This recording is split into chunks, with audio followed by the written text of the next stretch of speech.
Three, two, one. All right, everybody, welcome back to another episode of And the Year Was 1985, Episode 3, Season 3. We have an amazing new guest here this evening. We have Avalon Stone. All the way from Kitchener, Ontario, this amazing new Canadian artist. You're going to want to check out avalonstone.com. You'll see everything there. You got to hear this music, folks. Hope you enjoy the podcast. Yes. And you started out very young at around 10 years old. Is that what I hear? I did. I was performing in bars at the age of 10 in my city. And, you know, like everyone has been super supportive of that. And so started when I was 10.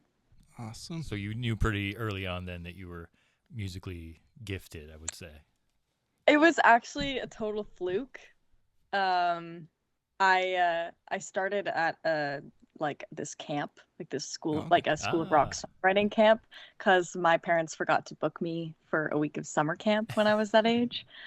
And I didn't know that I was into that kind of thing. And then I remember going in the first day, and it was like a class scenario, and everybody was sitting there, just me and a bunch of other kids, and they would kind of ask like, oh, what chord should we start with, this one or this one? And I'd just be like, like, which one should be next? I'd be like, you know, like I was just like so into it. And then I just never stopped being into it.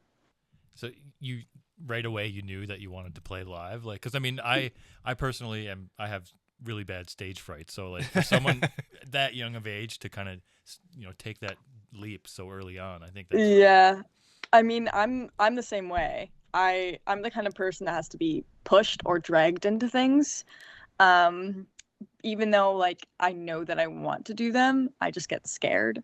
And so the people around me that know that, like, I tell them, you just have to make me do it or I'm not going to do it. I've gotten a little bit better, but when I was 10 years old, I would say 10 to even 18, it's like, no, I don't want to do that. Yeah. Thanks, Mom, for putting me in the rock camp, because like, otherwise seriously. You'd probably be playing like volleyball or something lame like that. So Yeah. Probably. I did play baseball nice. for a bit. Nice. Go Jays. Yeah, I know. Go Jays. My heart is broken right Yeah, now. no, that was brutal, man. That was brutal. Still recovering. I know that was a very tough night for me last Yeah. night. But, Yeah. What position did you play in baseball? Second base. Second base. Clutch position. a lot of action at second base. Yeah, clutch position. There is. So you were in that rock camp at 10. Like, what kind of music were you listening to at that time, and like that you knew you kind of wanted to? That time? Yeah. I mean, I'm sure it's probably a lot of different things. You know, maybe not so much what you're listening to now, but I mean. I wasn't really a music listener when I was a kid, and I know that's crazy to say. I guess I wasn't exposed to the right music. All my friends were listening to Justin Bieber, One Direction, and as I respect that, I'm not into it. I never was. I think, I may have had some like internal misogyny when it came to that as well. Yeah. Like I don't want to be like the other girls. I don't want to listen to boys. I have since recovered from that, but still not into the whole boy band thing. Essentially whatever the program I was in at the time was telling me to sing. So when I stopped the camp, the instructors and the owners of School of Rock they called my parents every day. They were like, you need to put her in the program. You need to put her in the program. And they were like, they say that to all the kids' parents, and then, and then I actually did get put into one of the programs, but it was on the last 3 weeks of the program, and they're usually 4 or 5 months long, 6 months long. So they were like, we're just going to let her play tambourine or something. But they ended up, I would have been happy with that. I would have been fine. But they ended up assigning me to sing Cochise by Audioslave. Oh my God. Oh, sick. So Chris Cornell, not an easy beast. So that was crazy. And I instantly fell in love with Chris Cornell. I have loved his stuff ever since. He is, I think, the heart of the grunge era, and he's just probably one of the best vocalists of all time.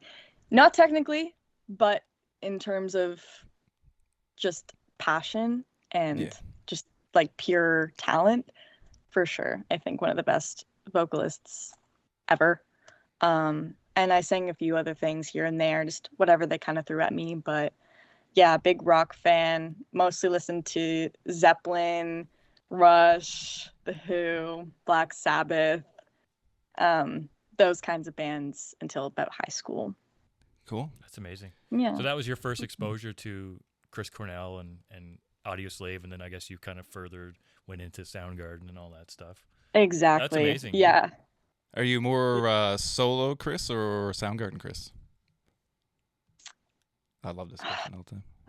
Yeah, I would say, honestly, I would say Audio Slave over Soundgarden. Oh. I know. I just have a special connection to Audio Slave. Maybe it's because the first rock song I ever sang was Cochise. I also love Like a Stone. I think that song is absolutely stunning. So I love Soundgarden as well, but I think Audio Slave is top of the line for me. Yeah, I agree. And I don't consider that a hot take at all. I think that's a very respectable answer for sure. No, that's sick. Like, I mean, he's got such a wide range too. I mean, even his like solo acoustic stuff, like nothing compares to you. That's you what know I what like. mean? I like his I like him, like him and a guitar kind of thing. I love that. Like that's my favorite like, Chris he Cornell. He can really do it all. Like whether it's just him solo or him with a full band. Yeah, he's definitely. Yeah, that really inspired me. Just his whole career inspired me because I was always in bands, just different bands. Growing up, I had this cover band, and I had like a couple other things here and there going on. But I always felt like I needed to also have that acoustic ballad, like singer-songwriter, just really mellow stuff. So then I started doing some of that stuff on my own, learned how to play guitar. And that's actually how I started writing my first few songs. While I was in these other bands, I was writing these songs on acoustic guitar, but I didn't know what they were supposed to sound like. Because I couldn't come up with it in my head on my own because I had always written with bands and stuff. And then I started showing them to people and they were like, these are grunge songs. Nice. These are grunge songs. And I was like, oh yeah. Well, it's like that. So then that's kind of what inspired Avalon Stone. Yeah. So it's like that little bit of subconscious kind of thing. Like you were exposed to that early on, and then of course that's kind of the direction that you kind of went into. Like exactly. I wanted to kind of ask too, like when did the guitar come into play, and how did like learning all that kind of when did that take place? I actually started by playing bass first, believe it or not. Cool. That was middle school because my music class had the option to play bass, and I didn't want to play saxophone anymore. So I decided that I would want to play bass because I was around bass growing up. So I was like, this is much cooler to me. It's not. But I don't know. I'm a bass player. I like bass. To be fair, everyone just makes fun of bass players. Oh yeah, for sure. I'll take that too. But that's the same thing with me. Like I learned drums first, but that was the first thing I actually learned as music kind of thing. Because like drum notation is pretty easy to kind of catch on to a certain degree in a classical environment anyway. But that was my first venture into actually learning music was bass. So I'm with you on that. It's a good starter. Like, I mean, I was singing, I was already doing that stuff, but actually picking up an instrument, I don't know, I wasn't super inspired to pick up an instrument because, again, I have things that I want to do, but I'm scared to do them, so I need somebody else to tell me to do it. And so we have this really cool blues camp and blues community in Kitchener, and it's essentially, like you enroll your kid at this blues camp, and then it's just this great environment where they teach you how to play songs and they put you in this thing, and they actually create a live show with all the kids, and they perform at the Blues Fest. Oh, that's pretty sick, actually. Yeah, it was on, like, it's great. It still happens. But I went because I was told at one of the bars that I was singing at when I was singing my rock stuff that if I wanted to play the Blues Fest, I should go do that. I was 13 or so, so I said, sure. And then I convinced a bunch of my other friends and bandmates to come with me. And I met someone named Cheryl Lescombe there. She's one of my mentors, amazing blues singer. And she taught me how to sing blues. She helped teach me how to, there were other people. Anyways, she told me that in order to be respected in the music community as a woman, that I also had to play an instrument. And it was more true then than it is now, I think. Like, there's a lot more solo women artists who are just singers, but even like 8 years ago, there wasn't as many of those kinds of, artists. No, it's more of like a pop thing versus a rock thing. Or whatever you want to say. Yeah. Exactly. I know what you mean, yeah. Yeah, like no shade, obviously. No. I'm not even that good at guitar. To each their own. Everybody can do their own thing. It's cool. Exactly. But yeah, she said to actually, go somewhere with it. I needed to learn how to write songs, and in order to write songs, I needed to learn an instrument. Anyways, there's degrees of truth to that, but it inspired me to pick up the bass and actually learn how to play it. So I played bass at that blues camp, played bass on the stage, and also sang. And then I decided that in order to write songs, I wanted to switch to guitar. So I did. So is that like is that the basis now as you start on an acoustic kind of thing? Is that kind of how you start out? Used Give to or be. take, I mean, when I'm writing on my own, yes, it's all acoustic. Because I'm not very good at programming things. I prefer the acoustic approach for sure. When I'm on my own, just because it's faster, I don't have to worry about like riffs or anything, and then other people do that. But yeah, I like getting things out on acoustic. It just feels more grounding, I think. And I think that if you can play a song on an acoustic guitar and it sounds good, the song is probably a good song. Yeah. That's what I was just about to say. I was just going to ask you that question. Sorry. No, you're good. That's cool. You answered it before, so that's cool. No, I would agree, because I think, you hear it a lot too. Like if you listen to interviews with songwriters or anybody, really, it's like, well, if it works on acoustic, it probably works anywhere. So that's kind of the thing. No, that's wicked. Yeah, it's definitely a good so base to start off with, right? I mean, and like you've played. I want to get back to you playing live again, but like you've played hundreds and hundreds of shows. Do you have to be pushed into every one of those, or are you kind of past that by now? I'm past that by now. I hope so. I hope so. Yeah. No, I always loved playing shows. I think when I was younger, it was more. It was scarier because, well, I don't know. It was so bad before I would get up on stage that I wouldn't eat for a whole day because I was scared that if I opened my mouth, that it would just all come out. So I didn't talk to anyone 2 hours before a show. I've gotten better at that. I still have a bit of a pre-show ritual where I come across maybe a little bit rude because I don't like to talk before my show. Well, you don't. Yeah, you need to. You know what you need to do, right? You want to get in your own space, kind of thing. Whatever your thing is. Like, if I was to play, I wouldn't eat before a show either. I don't feel like when I did play, I didn't eat before a show because that was weird. I felt weird. Yeah, it's like empty stomach's the way to go. Yeah, don't know why, but you don't want to drink too much either, because then you'd be like, I gotta you gotta watch your whole thing. You gotta watch your whole thing. I would have like one beer maybe before. I drink a lot of water because this has to stay hydrated. But I would have maybe a beer before stage. Sometimes a shot of Jack because it just kind of like gets that extra rasp. Depends on the vibe that I'm going for. But I know that a lot of people used to smoke cigarettes before they went on stage to get that edge, and I'm learning how to do it more naturally and with technique.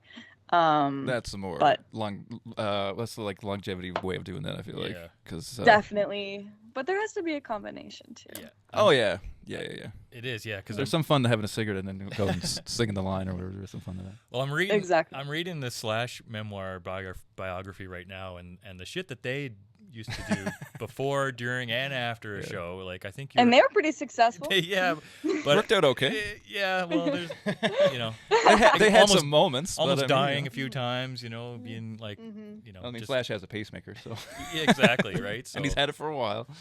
yeah, so I think you're But I mean, you're on a better path than I hope so. I yeah. hope So taking care of yourself anyway. no, Yeah, that's when a it comes to smoother ride. health.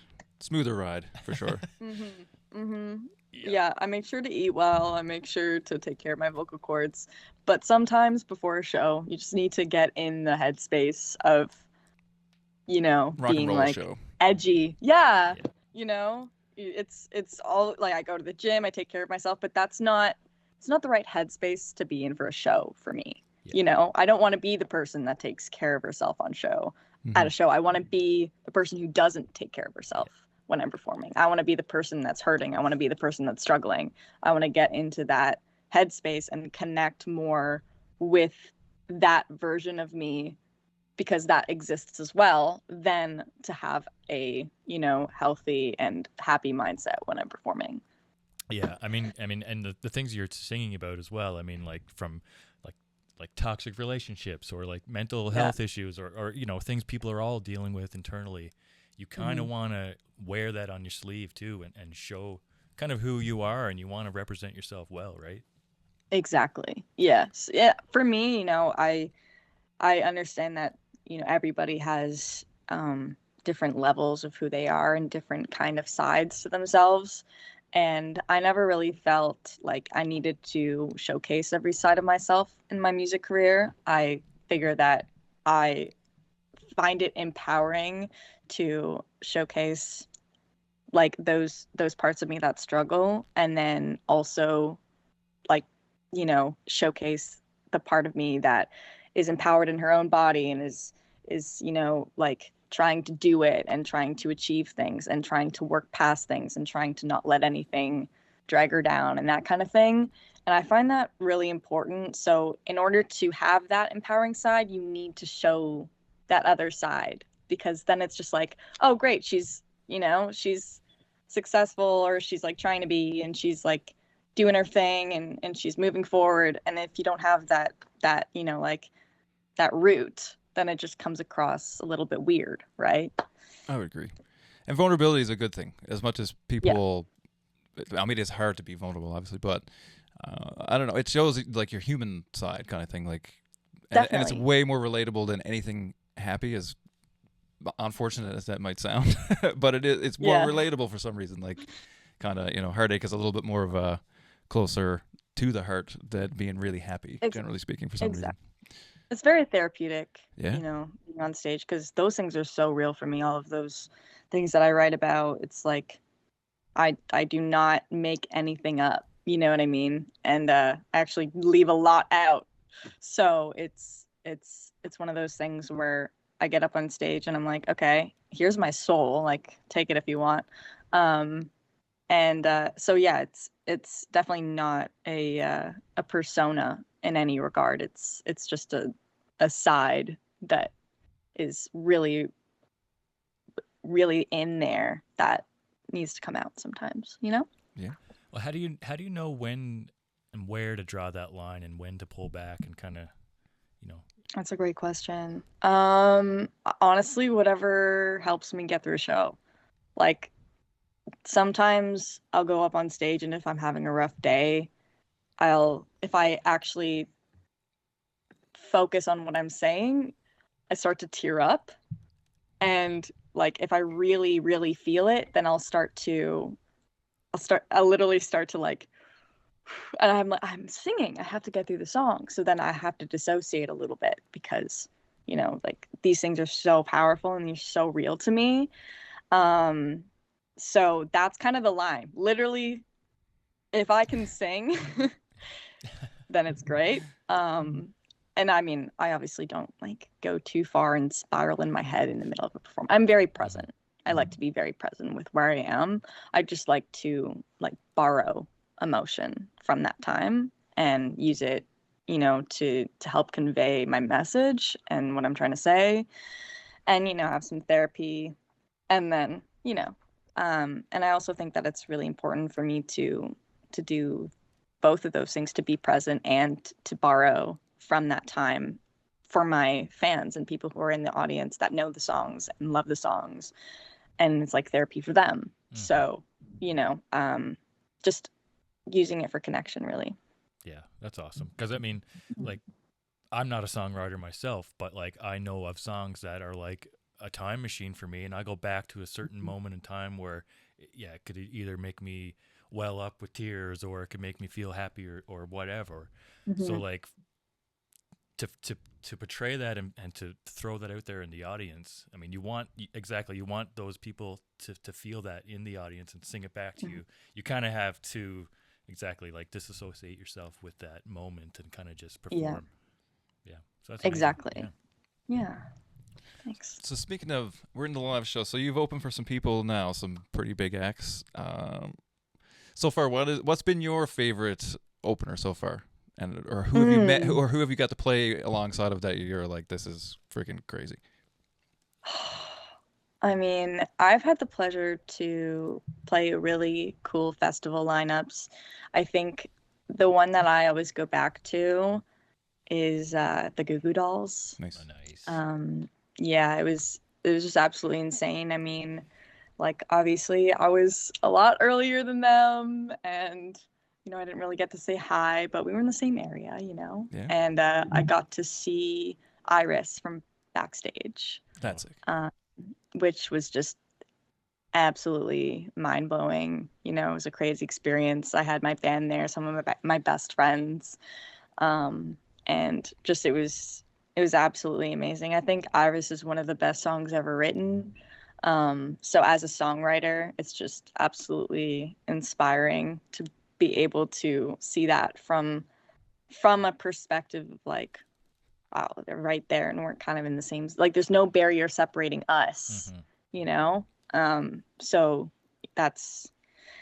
I think that is probably the best moment that I've had so far in terms of opening up for someone. That's cool. That's another one of those songs that's just so moving and like, oh yeah, it's got so much emotion, especially with all those people. The vibe is on, kind of thing. Like, seeing everybody and the whole crowd and everything. It just I remember seeing them play. I have never seen them live, but I've seen a video of them playing, and it was like raining at the time. Yes, I think I've seen this clip. One of the I'm pretty most sure I've seen this clip. Yeah, it's just like the most amazing moment, and everyone is just totally in the same like vibe. Like, it was just amazing. So yeah, it's awesome. Like, especially from that perspective, stage and stuff is so cool. Like, I don't know, it looks different than looking at the stage, and I don't know, you're breathing the same air, you're standing on the same chunk of wood. Like, it's like, I don't know, you're in that moment. Like, you're in it. Like, it's crazy. It's cool. Yeah, I got to see all of their guitars that they were using backstage. They have a new guitar for every song. Oh my gosh. Wow. They used a pile of weird tunings and stuff, because Iris is in like a weird open tuning thing. It's a weird open tuning, yeah. So they probably need 35 guitars or whatever. Honestly, had so many guitars, and I was inspired by it. I just need to get more guitars. Yeah, getting a little gas, cool. Getting a little bit of gas going. Exactly. So we're on the instruments. So I've seen some clips of stuff, but like, what's your go-to live guitar these days, or guitars? I if you will? Only use one right now. It's the John Petrucci Music Man guitar. It's Ernie Ball. It's a great guitar. I've had it for forever. Well, not forever. Since I started Avalon Stone, which was 3 years ago. I started. I wasn't performing yet, but I started like planning and writing and everything. And my parents got it for me for my birthday. Nice. They are very supportive. And I've just had it ever since. It's a beautiful guitar, and it sounds really nice clean, and it sounds really good heavy. So that's my go-to. That's a sick weapon, I'm not gonna lie. Yeah. Do you have any? One, that's the one. Do you have any that are maybe like you see in your future? Like, I kind of have this on my list. I want this. Yeah, I have a couple. I mean, I really enjoy looking at a guitar.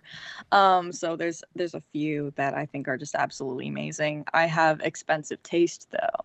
So don't we all? Yeah. Like, oh no, like what do I spend it on? 3 songs or a guitar, you know? There is that. You know?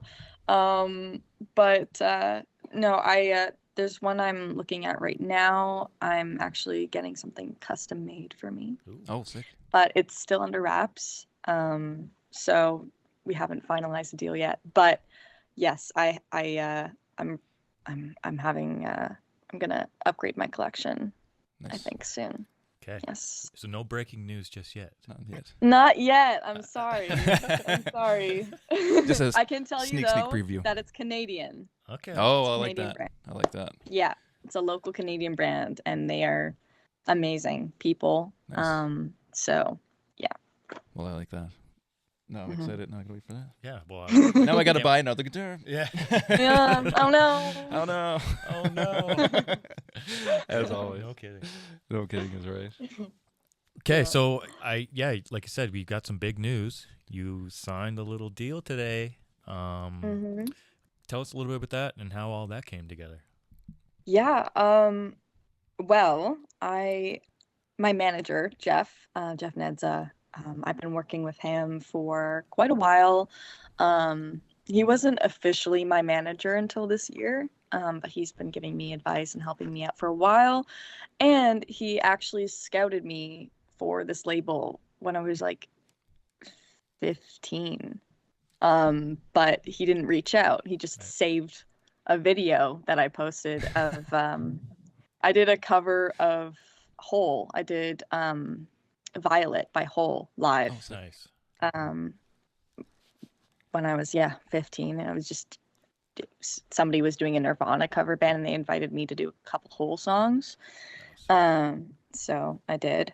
And yeah, I posted one, and yeah, he literally saved the video. I was 15 years old, and when we started, like, I had a meeting with him, and he was like, "I need to show you something." I was like, "Okay," and he pulls out his phone, and it's a video of me from when I was 15. He's like, "Yeah, like I thought this was really cool, and I wanted to check in on you later when you were, you know, doing your own thing." And so here we are. So That's pretty sick. yeah, Yeah, kind full of circle. wild. Full Amazing. circle, yeah. And he's just been you know, great, and just there, and great advice, and yeah, he's awesome. And he works at this label, Known Accomplice, and that's who I signed with. Nice. And yeah, it's a great team, and it's a small team, which is actually what I was looking for, because I'm cautiously optimistic about the industry, which I feel like everybody should be. Yeah, you should be. I Of course. mean- We've heard tons definitely of should be. horror stories about, music Oh. industry and Yeah. record companies and the such. So yeah, of Especially in the course. world of streaming, it's I don't Mhm. even know, worse, better. I don't even know what to call it necessarily. It's like worse but better than you used to get, but not really.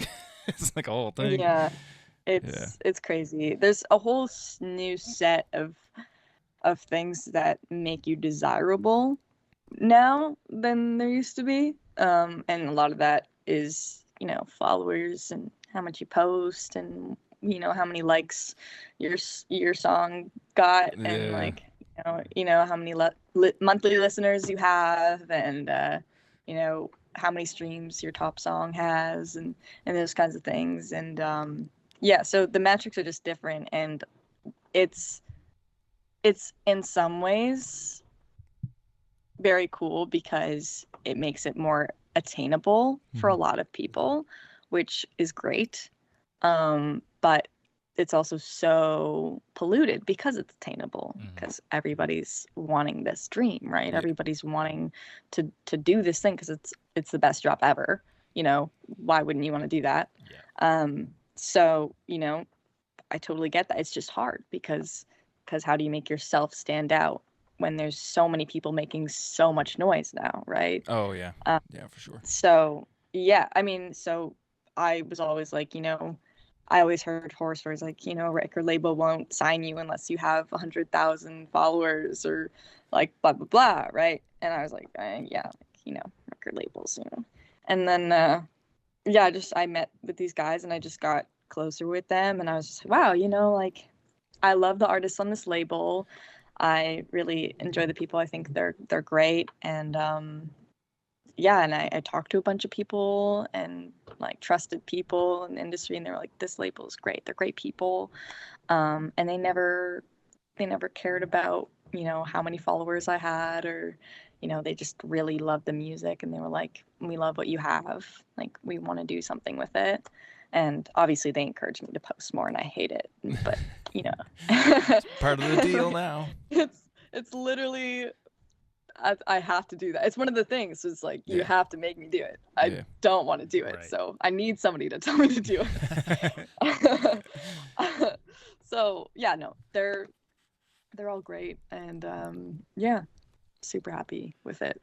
Yeah, we've known Accomplice has been kind of on our radar for a while. We have Shane Connery Volk, who's been on the podcast before. nice. One Bad Son. So they're with them, and they've had such great things to say about them as well. So Yeah, it's and I mean they rep a lot of high-end Canadian artists, kind of thing. Yeah, absolutely. So Exactly. Yeah. Yeah, some of my, like, I used to listen to these guys growing up on the radio, and, hometown Canadian stuff is, I think that's really important to me, and I just trust it more, Yeah. because it feels closer to home. It also feels like I'm not like jumping too far out of my own Yeah.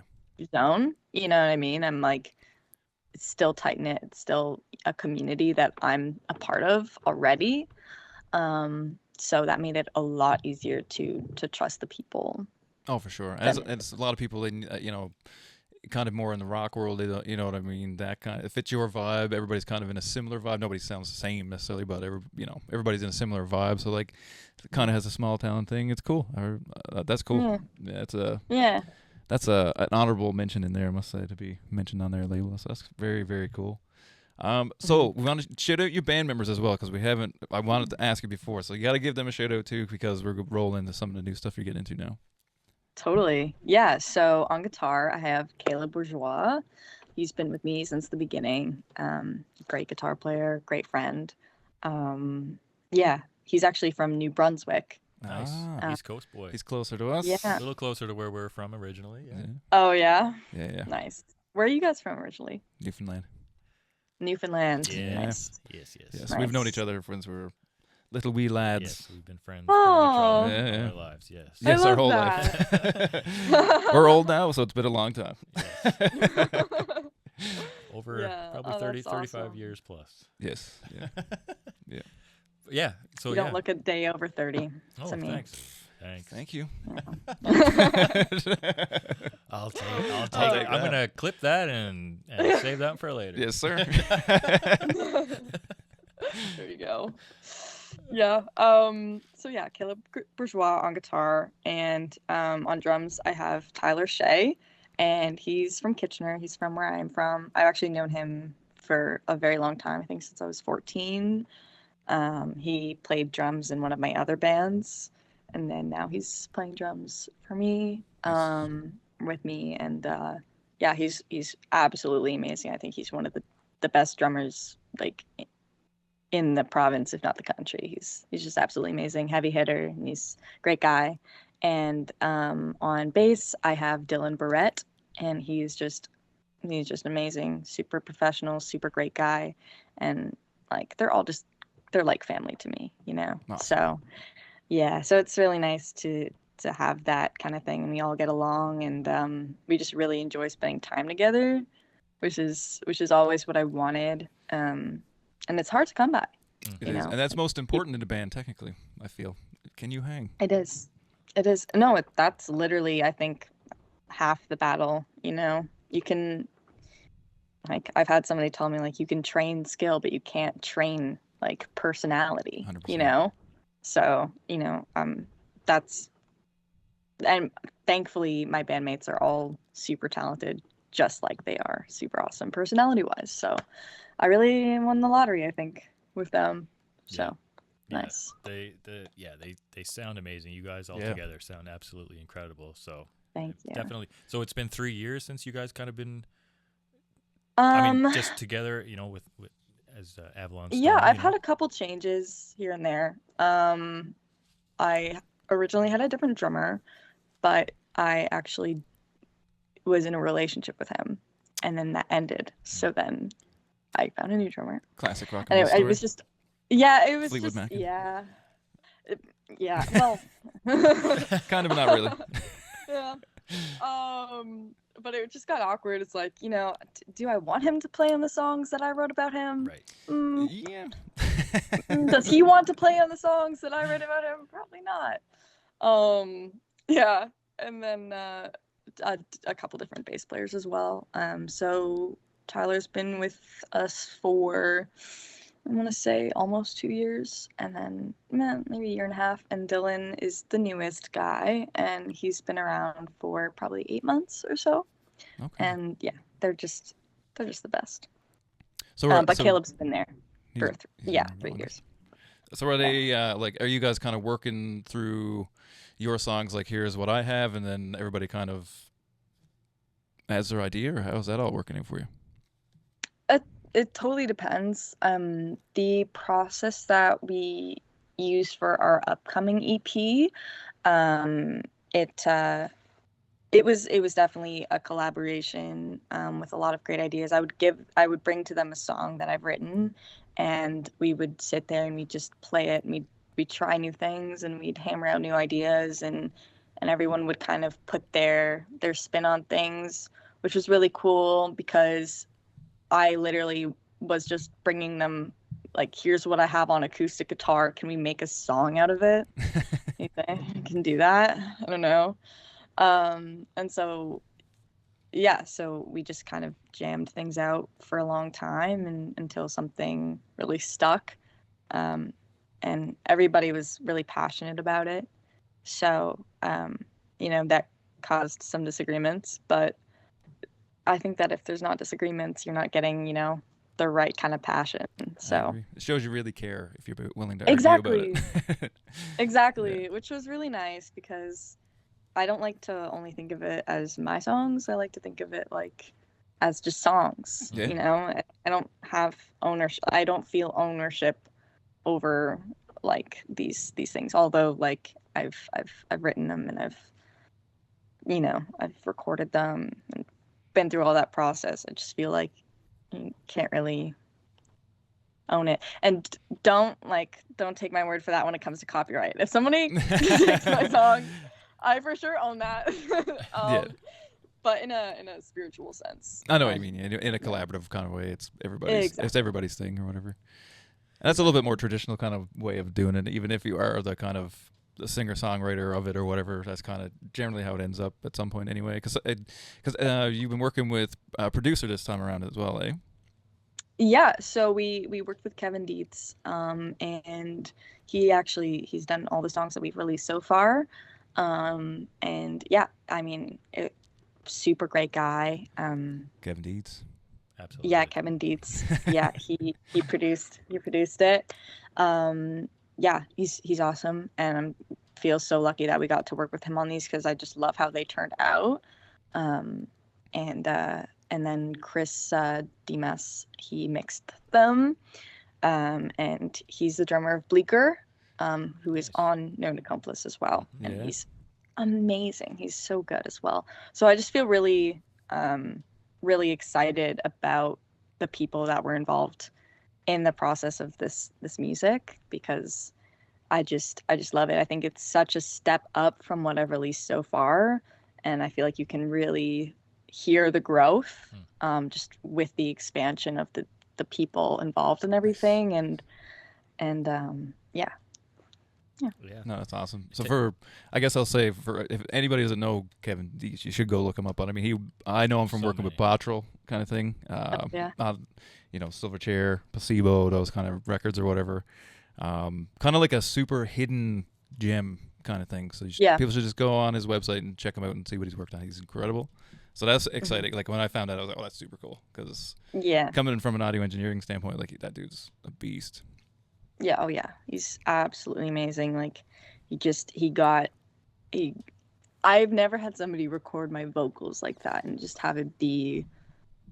I always had such bad red light syndrome. I could not record my own vocals. As soon as I got up to the mic, I would get all like like dry. I would get hoarse, and Panic. I would literally have my voice would shake. You could hear it in the recording. It would be so shaky, and I'd have to like have so much water all the time, tea. I wasn't sick. I felt sick. I would literally go up to the mic and I'd be like, I can't sing today, guys. I can't do it. And yeah, that just never happened with him. He's just such a calm presence to be around and so supportive, and just like I never felt more comfortable recording vocals ever. So now it actually, working with him completely changed the way that I feel about my own recorded vocals. I used to literally cringe every time my voice was being played anywhere, and now I cringe a little bit less. But yeah, no, he's just amazing, and he knows what he's doing. It's great. Highly recommend. It does sound great. How did that collaboration kind of originate? Like did you have producers in mind, and who kind of set that up? I literally was just talking to one of my friends from the community. His name's Sammy Duke. And I was like, yeah, I don't know. I think I want to do my own solo stuff. I just don't know. I don't know who to record with. I don't know who to talk to. And he was like, you're trying to do grunge stuff, right? And I was like, yeah, like grunge inspired rock, that kind of thing. He was like, well, this guy, Kevin Dietz, is like super into that. And I was like, oh shit, really? And so, I kind of reached out to him, and he was like, yeah, cool. And we called, and immediately on the phone call, we were just talking about the bands that we both loved. And we just happened to love the same niches of music, and I was like, yes, I think this is right for me. Yeah. Yeah. And it was really great. Yeah. You have to have that kind of mutual, like, you kind of share some of the same interests, you know what I mean? It does, I think, would help the project kind of grow, rather than if you guys, were just led on to someone from someone else, and then, if you didn't have really much in common, then it kind of probably wouldn't work. It kind of works that way. So yeah, that's anytime I work with somebody, I have to do a vibe check. Oh yeah, I would imagine. Yeah, I would be doing the same thing. And it works. I mean, it does. Like I said before, it does sound incredible. So yeah, and I think like being kind of in, like, I mean, he came up in that world to a certain degree too. Kind of helps, like, some of the things you're trying to go for are the things that he not invented, but he's part of the sound kind of thing. So like, I think that right. I'm excited. I'm excited to hear it. To be fair with you, I'm super stoked about it. Yeah, I mean, this new EP, we explore different things than we've previously done. I have one song on the EP where there's like this breakdown at the end, and I just do this huge scream on it, and that's not something that I've done previously, because I mean, I was just kind of warming up into getting heavier.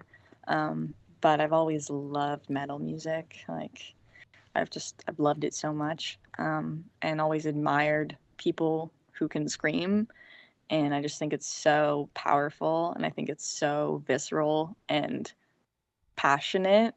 And I always wanted to have that kind of passion and power in my music. So I decided that I wanted to do that. So, I was scared to, but did it anyway. So someone pushed you into that. Exactly. You can do it. My drummer, Tyler, I did it for fun in rehearsal, just, playing around. And he literally stood up and he said, if you don't do that on the recording, I'm quitting. I was like, oh, okay. That's my cue. And usually if it's scary or you're nervous about it, usually that's the right direction. Exactly. Or at least you should explore it, at least, at the bare minimum. Exactly. Yeah. So, mind you, I had no idea how to scream healthily at that time. So I had to do a little bit of learning. But I mean, it was really cool. Everybody was super supportive of that, which felt really good. Because I mean, I've had some feedback, and I still get feedback now, from people that I've known for a while, and like the community I grew up in, it was a lot less r- heavy rock and more blues and like classic rock. So I still kind of get people being like, "Oh, I miss when you did that and you weren't, screaming." And I'm like, "Okay, You're gonna hear that I'm sorry." forever, though. I feel like Yeah, if you're it's willing to never try gonna go something a away. little bit newer, something new or whatever, going and push in a different direction. I don't know. I feel like you always get that. So We okay, are. so you got I mean, big news of course with Known Accomplice. Look, what do you see coming up through 2026? And I'm sure it's going to be, you plan on that being a huge year for you. Yeah, banking on it. Well, yeah, I'm working on new music now, even. So we're putting out this new EP, which I'm super, super excited about. And we want to follow it up with something that is even better and, like, even just more focused and like really finding sound kind of thing. Um, and so, yeah, I'm working on new music right now, and it's going really well. And I'm also very excited about that. So you can expect 2 EPs in 2026 being released, which is super exciting. Also a lot of pressure, but that's what we do. That's it. That's Pressure makes diamonds. It certainly does. So Yeah. and yeah, like sometimes having the pressure on, you perform your best. I know for me it works that way. Like I sometimes don't want to do this some days, and it's Oh, like, yeah. all right, I have to actually. Yeah, I got to do it. I'm the one of the two of us who has to be pushed in the thing sometimes. Yeah. So, There's always that person. It's all right. It's a yin to a yang situation. Exactly. Maybe it just works that way. So, but yeah, Honestly, sometimes it's necessary. Like I know a lot of duos, like songwriting duos, or just like, singer, guitar player, band leader kind of duos where one of them doesn't like doing anything, but they're like super, they have something else that really is valuable, and then the other person's just like on it. It's like you need to do everything, and I feel like that's a very, very common dynamic, and it works. yeah. After So, yeah. 105 episodes, I still get stage fright. Weird how that goes. Here we are. Me too. And we're so appreciative to have you on here. It's been great. Like I'm looking forward to everything that's coming up in 2026 for sure. Like I mean, Yeah. it seems like the potential is endless, and it's gonna be good. I can't wait to hear the rest of it. Yeah. Thank you. Because you got some stuff coming up. So this is Wednesday. Wink. You've got some new music coming out on Friday. Yeah. And also a show as well. Yes, I have a show in London, Ontario. I posted, I posted the show poster. It was like, "Oh, London, here we come," and I got comments on Facebook being like, "Wrong London, come to England." I was like, "Really?" Well, that's a good comment, though. Yeah. Yeah, I was like, "Wow." That's sick. I didn't know there was a demand there. Well, there you go. That was a test. That was just a test. Yeah. Exactly. Just putting the feelers out Exactly. there. Just see what happens. Exactly. Yeah. Yeah. No, London, Ontario, we're playing venue by venue, which we played last year. It's gonna be really fun. I'm super excited. I like playing London. I think it's a good time. And the people there really like music, which is I always appreciate. And yeah, it's gonna be a big day. I mean, the song that I'm releasing, it's I wrote it myself, which is rare. But yeah, it was a fully myself thing, and then just translated it to full band. And it's a really deep one that, like, I literally remember I wrote it on the way home from the studio recording a different song. Wow. I just felt really inspired by the work that we did, and I was just like, I had this melody come into my head, and then I literally remember just writing it in my head while driving home from the studio. And then as soon as I got home, I rushed downstairs and I grabbed my acoustic guitar and I started playing. And yeah, so this one is just one that kind of poured out of me. And so that's very vulnerable, but at the same time, it's like very exciting to finally, put out into the world and everything. And I've had great responses from it live when we've played it so far. Um, and yeah, it's really fun. And we have a music video coming out for it as well, Nice. which I'm excited about. Nice. So where can people check all that out? So make sure you plug it. Oh yeah. You can find it on any streaming platform. You can find the music video on YouTube. If you ever, want to know where any of my stuff is, just look up Avalon Stone Music on Google or wherever, and it'll tell you. My website should come up. So there's my plug. Yeah, of course we'll have them all linked and everything down below in our descriptions and all that. Yeah. Jazz. Be able to click them on YouTube or on Spotify. YouTube doesn't let us yet. Mm. Yeah, YouTube. It's funny though when you describing how you that song came to you in your head on your way home from the studio. It kind of reminded me of the video I seen, or we have it posted on our Instagram, of Chris Cornell. Go figure. Writing Black Hole Sun, right? And that came to him just driving down the highway, right? And he had the whole melody and everything like in his head, and until he could just finally get it to a guitar and play it. So it's kind of fitting that you kind of work that way as well.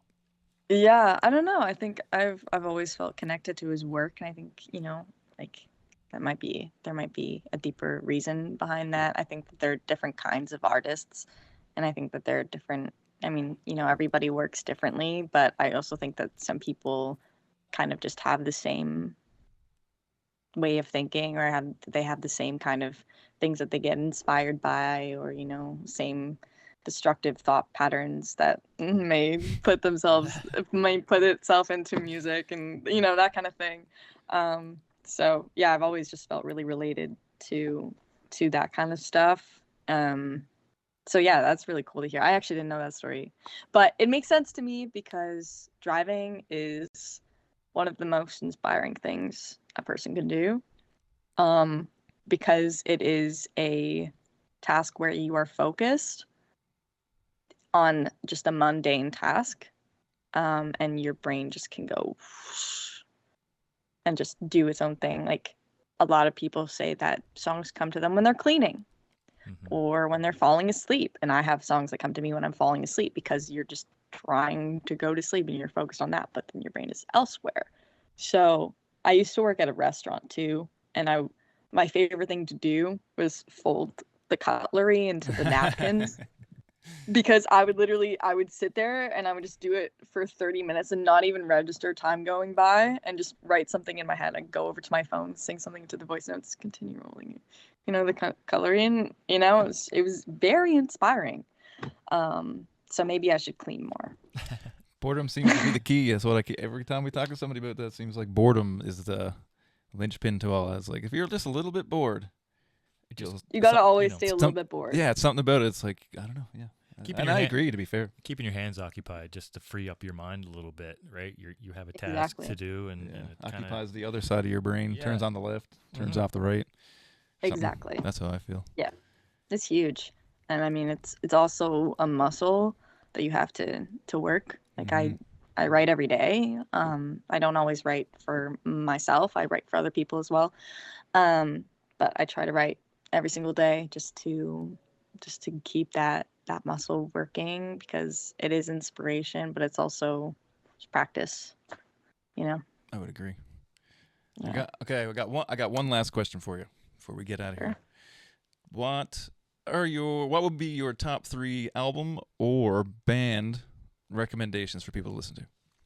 It's a good question. Okay. I would say Dirt by Alice in Chains. It's a very, very good album. You can hear basically Lane Staley's whole entire soul in that album, and he's known as the soul of grunge, and I think that is absolutely amazing. This is kind of a hot take. Silver Side Up by Nickelback. Hey. We got to support her. Yeah.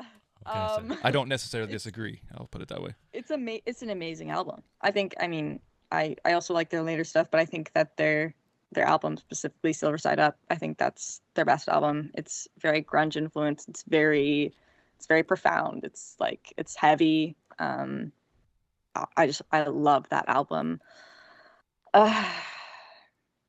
And for a newer album, I would say one that I've been really listening to a lot this past year is Keep Me Fed by The Warning. Nice. I like that. Yeah.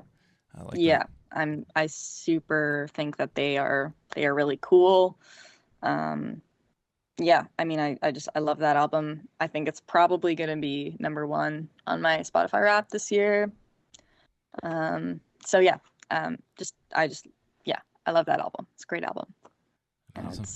it's just super modern rock in a really digestible and fun and cool way, while also being meaningful.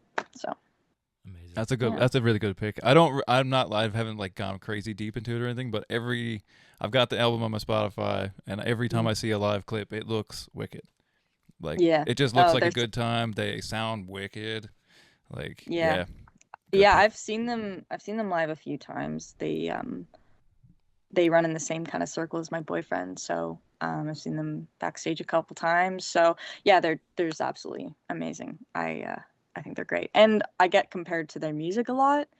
So I listen to them all the time because of that too. Because I also just, I'm interested to try and understand how people see me and how I should expand and like make myself stick out and stuff. Amazing. Yeah. So, yeah. Awesome. Amazing. Avalon, Yeah. thank you so much for coming on here and talking to us. We appreciate for it, having and we're so excited to see you grow and yeah, like I said, the sky is the limit for you. So thank you so much. Yeah, thank you so much.